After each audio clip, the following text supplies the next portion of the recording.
Okay, trace the bitmap. Your image is selected. You can tell it's selected because there's a purple line around it to show that it's been selected.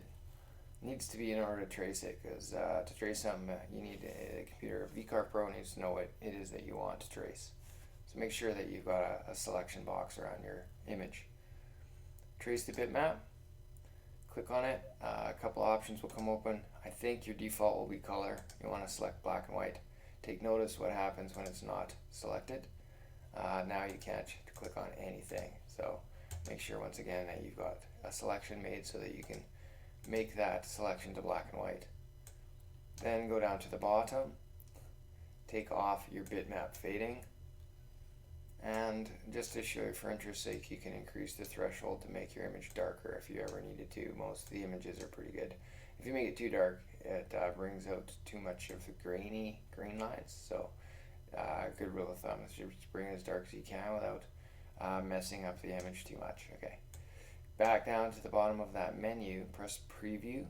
You want to see what the tracing will look like. You can see the traced lines go over top of the traced section as it's done just now, and then you have to apply the changes that you make in order for the program to remember that you want that tracing to be kept.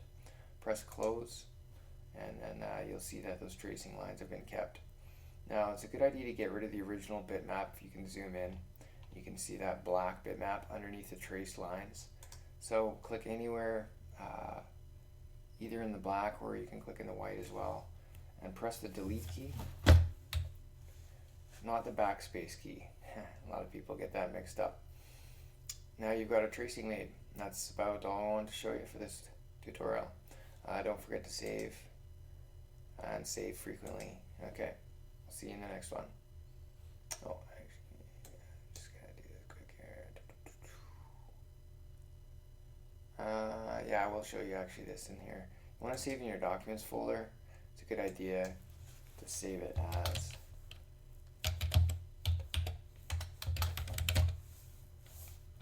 first or last name. Take notice of the file extension is going to be a CRV file. Okay. Once again, you should save often. I'm going to save this one in the documents folder.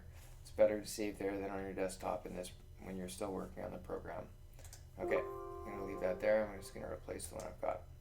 Okay, and we'll see you in the next tutorial.